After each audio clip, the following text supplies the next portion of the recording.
Okay, so editing, there really are two key methods to when you edit. Now, it's up to you which one you use. You might have one that you use more than the other. You might use both depending on what the situation is. I still use both depending on what it is and depending on which type of timeline I'm creating. The two key methods that I use is either the chop it down or the story beats. Chop it down basically means that you grab the whole timeline of all the shots, and might be that you're grabbing a section, you're grabbing sort of a bit of the day, and you might have grabbed, say 5 minutes of different footage of that particular section. I don't want all the 5 minutes, I want to find the best bits within that. So what I'll do is dump everything onto a timeline, and then I'll go through and I'll chop out all the crap. Chop out all the bits that are no good, and then just run through it a couple of times and just keep chopping and chopping away until I get it down to the size that I want it to be. Maybe I only want 30 seconds worth. I'll just keep chopping and chopping away until I get down to that 30 seconds. Now, there's shortcuts you can use, which I'll show you in a second, that make that process really simple and really easy. The other method is then the story beat method, where that might be, now that I've chopped down all those pieces and I found all the highlights, I'm then going to create a separate timeline that is the actual story that I'm going to tell. I'll grab the best bits, I'll place them on the storyline where I want them to be, right? So say I've got first 15 seconds, and I might even have, generally I actually have a template of a 10-minute video, and I'll have at the start of it, I'll say, this is the 15 seconds intro, this is where the logo drops. Here's where I'm giving context.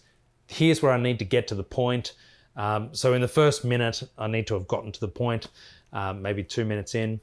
And then there might be some B-roll section, and then some more context of the story, more B-roll, and then the resolution at the end, right? So there's a template that I can use on my timeline.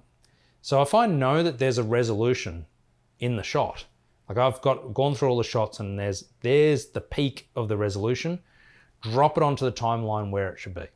Then there might be a peak of the challenge, right? I'll drop that onto the timeline. And then I've got my context at the start, I'll drop that onto the timeline as well. So there's my story beats, 3 of them. And then from there, in between those shots, I'll build out the rest of the story. I'll go, okay, well, we had a couple of shots to fit in here. Point being is, you know exactly where your tent poles are of your storyline, so you can then build out everything in between, and you've kept that momentum. Works really well if you're basing it on music.